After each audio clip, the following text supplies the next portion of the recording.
എല്ലാവർക്കും നമസ്കാരം. ഞാൻ സരിതാ മഹേശ്വരൻ. ഇന്ന് ശ്രീമദ് വാൽമീകി രാമായണത്തിൻ്റെ ബാലകാണ്ഡത്തിലെ 16-ാമത്തെ സർഗത്തിൽ 23 മുതൽ 27 വരെയുള്ള ശ്ലോകങ്ങളാണ് നമ്മൾ പഠിക്കാൻ പോണത്.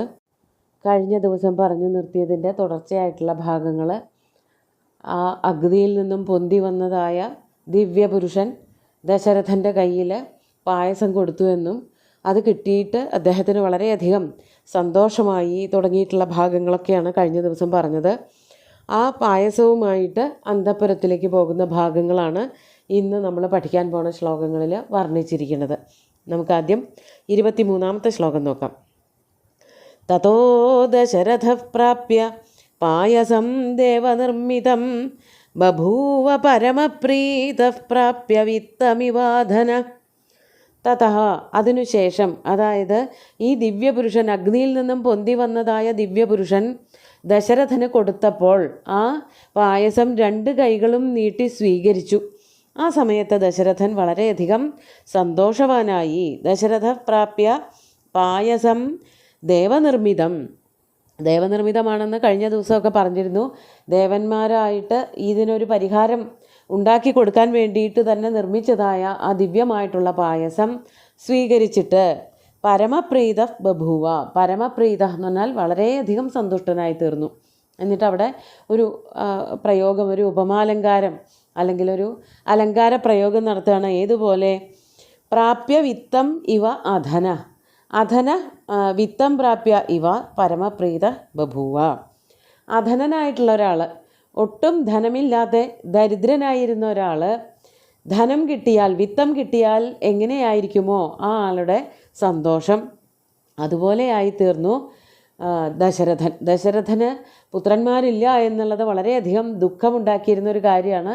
അപ്പോഴാണ് ദേവന്മാരുടെയൊക്കെ ഇടപെടൽ കാരണം ഇങ്ങനെയൊരു ദിവ്യപുരുഷൻ വരികയും പായസം കൊടുക്കുകയും ഉണ്ടായത്. അതിൽ അദ്ദേഹം വളരെയധികം സന്തോഷിച്ചു. ദരിദ്രന് ധനം കിട്ടിയതുപോലെയായി എന്നാണ് കവി വർണ്ണിച്ചത്. നമുക്ക് 24-ാമത്തെ ശ്ലോകം നോക്കാം. തതസ്തദ്ഭുതപ്രഖ്യം ഭൂതം പരമഭാസ്വരം സംവർത്തയിത്വാ തത്കർമ്മ തത്രൈവാന്തരധീയത. അതിനുശേഷം ദശരഥൻ ഈ പായസം സ്വീകരിച്ചിട്ട് സന്തോഷവാനായി തീർന്നു. ആ സമയത്ത് അദ്ഭുതപ്രഖ്യം ഭൂതം പരമഭാസ്വരം, അതൊക്കെ ആ ദിവ്യപുരുഷൻ്റെ വിശേഷണങ്ങളാണ്. വളരെ അത്ഭുതകരമായിട്ട് പ്രത്യക്ഷപ്പെട്ട ആ ഒരു ദിവ്യപുരുഷൻ, തത് അദ്ഭുതപ്രഖ്യം പരമഭാസ്വരം ഭൂതം. ഭൂതം എന്നുള്ള രീതിയിലാണ് പറയണത്. എവിടെ നിന്നാണെന്നറിയില്ല, ആരാണെന്നും അറിയില്ല, പെട്ടെന്ന് ഉണ്ടായി വന്ന ഒരാൾ, അതുകൊണ്ടാണ് ഭൂതമെന്ന് പറയണത്. വളരെ അത്ഭുതാകാരനും അതുപോലെ തന്നെ അഗ്നിയോ സൂര്യനെയോ ഒക്കെ പോലെ തിളങ്ങി നിൽക്കുന്നവനുമായ പരമഭാസ്വരം ഭൂതം. ആ പുരുഷനുണ്ടല്ലോ, അദ്ദേഹം എന്താ ചെയ്തത്? തത് കർമ്മ സംവർത്തയിത്വ തത്ര ഏവ അന്തരധീയത. തത് കർമ്മ എന്ന് പറഞ്ഞാൽ തന്നിൽ നിക്ഷിപ്തമായിട്ടുള്ള ഒരു കർമ്മം ഉണ്ടായിരുന്നല്ലോ, ആ പായസം ദശരഥന് കൊടുക്കുക. ദശരഥന് എല്ലാ അനുഗ്രഹങ്ങളും ദേവന്മാർ പറഞ്ഞ വാക്യങ്ങൾ അല്ലെങ്കിൽ ദേവന്മാരുടെ ഇടപെടൽ കൊണ്ട് ഇങ്ങനെയൊക്കെ ആയി തീർന്നു എന്നുള്ളത് ദശരഥനെ അറിയിക്കുക. അത് ചെയ്തിട്ട് അവിടെ നിന്ന് പോവുകയാണ്. അതാണ് സംവർത്തയിത്വ. കാര്യങ്ങളൊക്കെ ചെയ്തു തീർത്തിട്ട് തത്ര ഏവ, ആ അഗ്നിയിൽ തന്നെ, ഏതൊരു അഗ്നിയിൽ നിന്നാണോ പുറത്തേക്ക് വന്നത് അവിടെ തന്നെ അന്തരധീയത, മറഞ്ഞുപോയി, അന്തർധാനം ചെയ്തു. അതായത് അഗ്നിയിൽ നിന്നും പുറത്തേക്കൊന്നും വന്നില്ല, അവിടെ വെച്ചുകൊണ്ട് തന്നെ എല്ലാ കാര്യങ്ങളും ചെയ്തു തീർത്തു. പായസം ദശരഥൻ്റെ കയ്യിൽ കൊടുത്തു. ദശരഥൻ വളരെയധികം സന്തോഷവാനായി. ആ ഭൂതം അല്ലെങ്കിൽ ആ ദിവ്യപുരുഷൻ അഗ്നിയിൽ തന്നെ അന്തർധാനം ചെയ്തു. അതാണ് 2-ാമത്തെ ശ്ലോകത്തിൽ പറയണത്. നമുക്ക് 25-ാമത്തെ ശ്ലോകം നോക്കാം. ഹർഷരശ്മിഭിരുദ്യോതം തസ്യാന്തഃപുരമാബഭൗ ശാരദസ്യാഭിരാമസ്യ ചന്ദ്രസ്യേവ നഭുംശുഭി. കയ്യേറ്റു വാങ്ങിയതായിട്ടുള്ള ആ പായസപാത്രവും കൊണ്ട് ദശരഥൻ അന്തഃപുരത്തിലേക്ക് പോവുകയാണ്. അതാണ് ഹർഷരശ്മിഭിരുദ്യോതം തസ്യ അന്തഃപുരം ആബഭൗ. തസ്യ എന്ന് പറഞ്ഞാൽ ആ ദശരഥൻ്റെ അന്തഃപുരം, സ്ത്രീകൾ താമസിക്കുന്ന, പത്നിമാർ താമസിക്കുന്നതായിട്ടുള്ള ആ കൊട്ടാരത്തിൻ്റെ ഭാഗങ്ങൾ ആബഭൗ വളരെയധികം ശോഭിച്ചു. എന്തുകൊണ്ടാണ് ശോഭിച്ചത്? ഹർഷരശ്മിഭി ഉദ്യോതം അന്തഃപുരം. ദശരഥൻ്റെ ഹർഷരശ്മികൾ വ്യാപിച്ചിട്ട്. ദശരഥൻ വളരെയധികം സന്തുഷ്ടനായിട്ടാണ് ആ കൊട്ടാരത്തിലേക്ക്, അന്തഃപുരത്തിലേക്ക് പ്രവേശിച്ചത്. പ്രവേശിച്ചപ്പോൾ തന്നെ അദ്ദേഹത്തിൻ്റെ മനസ്സിലുണ്ടായിരുന്ന സന്തോഷം മുഴുവനും അന്തഃപുരത്തിലേക്കും വ്യാപിച്ചു. ഒരു ചന്ദ്രൻ്റെ കിരണങ്ങൾ എപ്രകാരമാണോ, നിലാവ് എപ്രകാരമാണോ ഭൂമിയിൽ മുഴുവനും വ്യാപിച്ച് ആ പ്രദേശത്തെ മുഴുവനും, ഭൂമിയെ മുഴുവനും നല്ല തേജസ്സുള്ളതാക്കി തീർക്കുന്നത്, അതുപോലെയായിരുന്നു ദശരഥൻ്റെ സന്തോഷം ആ കൊട്ടാരത്തിലെങ്ങും, അതായത് സ്ത്രീകളുടെ കൊട്ടാരമായിട്ടുള്ള അന്തഃപുരത്തിലെങ്ങും വ്യാപിച്ചത്. ഹർഷരശ്മികൾ, സന്തോഷത്തിൻ്റെ രശ്മികൾ കൊണ്ട് പ്രകാശവത്തായി തീർന്നു ദശരഥൻ്റെ അന്തഃപുരം മുഴുവനും. എന്നിട്ട് ഏതുപോലെ ശാരദസ്യ അഭിരാമസ്യ ചന്ദ്രസ്യ ഇവ നഭോ അംശുഭി. ശാരദസ്യ അഭിരാമസ്യ ചന്ദ്രസ്യ അംശുഭി നഭ ഇവ. ശാരദചന്ദ്രൻ എന്ന് പറഞ്ഞാൽ ശരത്കാലത്തെ ചന്ദ്രൻ. ശരത്കാലത്ത് ഭവിക്കുന്നതിനെയാണ് ശാരദം എന്ന് പറയുന്നത്. ശരതി ഭവ ശാരദ. ശരത്കാലത്ത് ആകാശം മുഴുവനും നല്ലവണ്ണം തെളിഞ്ഞു നിൽക്കും, മേഘങ്ങളൊന്നും ഉണ്ടാവില്ല, ചന്ദ്രനെ തെളിഞ്ഞു കാണാൻ പറ്റും. ചന്ദ്രൻ്റെ തെളിഞ്ഞ പ്രകാശം ഭൂമിയിലേക്ക് ഒരു തടസ്സവുമില്ലാതെ വീഴുന്ന കാലമാണ് ശരത്കാലം. അതുകൊണ്ടാണ് ശരത്ചന്ദ്രൻ, ശരത്കാല നിലാവ് എന്നൊക്കെ പറയുന്നത്.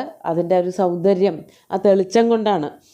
അങ്ങനെ ശാരദസ്യ ചന്ദ്രസ്യ, ശരത്കാലത്തെ ചന്ദ്രൻ എപ്രകാരമാണോ ഏറ്റവും കൂടുതൽ സുന്ദരനായിരിക്കുന്നത്, അഭിരാമ എന്ന് പറഞ്ഞാൽ മനസ്സിനെ അഭിരമിപ്പിക്കുന്നത്, ആ തെളിഞ്ഞ നിലാവ് കൊണ്ട് എപ്രകാരമാണോ ചന്ദ്രൻ ശോഭിക്കുന്നത്, എവിടെയാ ശോഭിക്കുന്നത്, തസ്യ അംശുഭി നഭൈവ, തൻ്റെ നിലാവ് കൊണ്ട്, കിരണങ്ങളെ കൊണ്ട് ആകാശത്ത് എപ്രകാരമാണോ ചന്ദ്രൻ ശോഭിച്ചു നിൽക്കുന്നത്, അതുപോലെയാണ് ദശരഥൻ കൊട്ടാരത്തിലേക്ക് ചെന്നപ്പോൾ കൊട്ടാരം മുഴുവനും ശോഭായമാനമായത്. ഇവിടെ വാച്യമായിട്ടുള്ള ശോഭയല്ല, കാണാൻ പറ്റുന്ന ശോഭയല്ല, സന്തോഷത്തിൻ്റെ അലയൊലികൾ, സന്തോഷത്തിൻ്റെ തേജസ് മുഴുവനും രാജാവിൻ്റെ മുഖത്തുണ്ടായിരുന്നു. ആ തേജസ് എല്ലാവരിലേക്കും, അന്തഃപുരത്തിലെ എല്ലാവരിലേക്കും പകർന്നു. ചന്ദ്രൻ്റെ സാന്നിധ്യം കൊണ്ട് ആകാശം എന്നതുപോലെ ദശരഥൻ്റെ സാന്നിധ്യം കൊണ്ട് അന്തഃപുരം ഒന്നുകൂടിയും ജ്വലിച്ചു എന്നർത്ഥം. നമുക്ക് 26ാമത്തെ ശ്ലോകം നോക്കാം. സ്വന്തഃപുരം പ്രവിശ്യൈവ കൗസല്യാമിതമബ്രവീത് പായസം പ്രതിഗൃഹീഷ്വ പുത്രീയം ത്വിതമാത്മനഃ. ആ ദശരഥ മഹാരാജാവ് അന്തഃപുരത്തിലേക്ക് പ്രവേശിച്ചിട്ട്, അന്തഃപുരം പ്രവിശ്യ ഏവ, അന്തഃപുരത്തിലേക്ക് കടന്ന ഉടനെ തന്നെ ഒട്ടും സമയം കളഞ്ഞില്ല. അദ്ദേഹം എന്താ ചെയ്തത്? കൗസല്യാം ഇതം അബ്രവീത്, കൗസല്യയോട് അപ്പോൾ തന്നെ ഇങ്ങനെ പറഞ്ഞു. എന്താ പറഞ്ഞത്? പായസം പ്രതിഗൃഹീഷ്വ പുത്രീയം ത്വിദം ആത്മന. ഇതം ആത്മന പുത്രീയം പായസം പ്രതിഗൃഹീഷ്വ. വേഗം തന്നെ ഈ പായസം സ്വീകരിച്ചോളൂ. ഇതെങ്ങനെയുള്ളതാണ്? ഇതിൻ്റെ എന്താ പ്രത്യേകത? പുത്രീയം, പുത്രീയം എന്ന് പറഞ്ഞാൽ പുത്രന്മാരെ സൃഷ്ടിക്കാൻ ശക്തിയുള്ളതായ, പുത്രീയം ഇതം പായസം, ദേവന്മാർ നൽകിയിട്ടുള്ളതായ ഈ പായസം പ്രതിഗൃഹീഷ്വ, സ്വീകരിച്ചാലും. ഈ പായസം സ്വീകരിച്ചാൽ നിനക്ക് പുത്രനുണ്ടാവും, അതുകൊണ്ട് വേഗം തന്നെ പായസം സ്വീകരിച്ചോളൂ എന്ന് കൗസല്യയോട് ആദ്യം പറഞ്ഞു. അതിനുശേഷം എന്താ ചെയ്തത്? കൗസല്യായൈ നരപതി പായസാർദ്ധം ദദൗ തദാ അർദ്ധാദർദ്ധം ദദൗ ചാപി സുമിത്രായൈ നരാധിപ. നമ്മൾ കേട്ടിട്ടുള്ള കഥ പോലെയല്ല പായസ വിഭജനം നടന്നത്. പത്നിമാരല്ല പായസം വിഭജിച്ച് നൽകിയത്, തമ്മിലെടുത്തത് രാജാവ് തന്നെയാണ് കൊടുത്തത് എന്ന് ഇവിടെ വായിച്ചാൽ മനസ്സിലാക്കാൻ പറ്റും. രാജാവ് ആദ്യം തന്നെ പായസം എടുത്തോളൂ എന്ന് പറയണതിൻ്റെ ഒപ്പം തന്നെ രാജാവ് കൗസല്യയ്ക്ക് പായസം കൊടുക്കുകയാണ്. അതാണ് നരപതി കൗസല്യായൈ തഥാ പായസാർദ്ധം ദദൗ.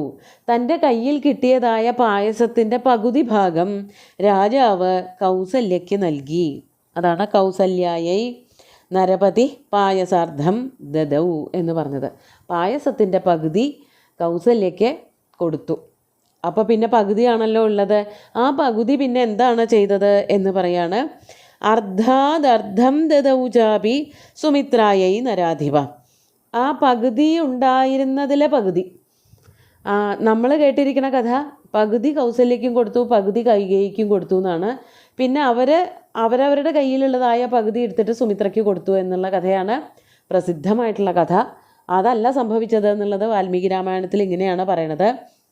തൻ്റെ കയ്യിൽ പിന്നെ പകുതിയാണല്ലോ പായസം ഉണ്ടായിരുന്നത്, അതിൻ്റെ പകുതി എടുത്തിട്ട്, അതാണ് അർദ്ധാദർദ്ധം, പകുതി എടുത്തിട്ട് നരാധിപ സുമിത്രായൈ ദദൗച, അതിൻ്റെ പകുതി എടുത്തിട്ട് നരപതി സുമിത്രയ്ക്ക് കൊടുക്കുകയും ചെയ്തു. പിന്നെ പകുതി ആർക്കാണ് കൊടുത്തത്? അത് കൈകേയിക്കാവും കൊടുക്കണത്. അത് അടുത്ത ദിവസം നോക്കാം. അത് അങ്ങനെയല്ല, പിന്നെയും അതിലൊരു ഭാഗം വയ്ക്കൽ നടക്കുന്നുണ്ട്. അപ്പോൾ സാധാരണ കേൾക്കുന്ന പോലെയല്ല കഥ പറയണത്, അല്ലെങ്കിൽ പായസം പകർന്നു കൊടുക്കണത്. ആദ്യം തൻ്റെ കയ്യിലൊരു പാത്രം നിറയെ പായസം ഉണ്ടായിരുന്നു, അതിൻ്റെ പകുതി കൗസല്യയ്ക്ക് കൊടുത്തു. പിന്നെ ഉള്ളതിൻ്റെ പകുതിയാണ് സുമിത്രയ്ക്കാണ് കൊടുക്കുന്നത്, കൈകേയിക്കല്ല താനും. കൈകേയിക്ക് കൊടുക്കുന്നത് അടുത്ത ദിവസത്തെ ശ്ലോകങ്ങളിൽ കാണാം. ഇന്നത്തെ ശ്ലോകങ്ങൾ നമുക്ക് ഒന്നുകൂടി ചൊല്ലി നോക്കാം. തതോ ദശരഥ പ്രാപ്യ പായസം ദേവനിർമ്മിതം ബഭൂവ പരമപ്രീതഃ പ്രാപ്യ വിത്തമിവാധന തതസ്തദദ്ഭുതപ്രഖ്യം ഭൂതം പരമഭാസ്വരം സംവർത്തയിത്വാ തത്കർമ്മ തത്രൈവാന്തരധീയത ഹർഷരശ്മിഭിരുദ്യോതം തസ്യാന്തഃപുരമാബഭൗ ശാരദസ്യാഭിരാമസ്യ ചന്ദ്രസ്യേവ നഭോംശുഭി സോന്തഃപുരം പ്രവിശ്യൈവ കൗസല്യാമിതമബ്രവീത് പായസം പ്രതിഗൃഹീഷ്വ പുത്രീയം ത്വിതമാത്മന കൗസല്യായൈ നരപതി പായസാർദ്ധം ദദൗ തദാ അർദ്ധാദർദ്ധം ദദൗ ചാപി സുമിത്രായൈ നരാധിപ. അങ്ങനെ തനിക്ക് ലഭിച്ചതായിട്ടുള്ള പായസം പത്നിമാർക്ക് ദശരഥൻ പങ്കുവയ്ക്കുകയാണ്. കൗസല്യയ്ക്കും സുമിത്രയ്ക്കുമാണ് ആദ്യം കിട്ടിയത്. ബാക്കി ഭാഗങ്ങൾ അടുത്ത ദിവസം നോക്കാം. സുന്ദരമായിട്ടുള്ള ശ്ലോകങ്ങൾ ഭഗവാൻ ശ്രീരാമചന്ദ്രൻ്റെ കാൽക്കൽ അർപ്പിച്ചുകൊണ്ട് ഗുരുവായൂരപ്പനെ സാഷ്ടാംഗം നമസ്കരിച്ചുകൊണ്ട് എല്ലാവർക്കും ശുഭദിനം നേർന്നു നിർത്തട്ടെ. നന്ദി.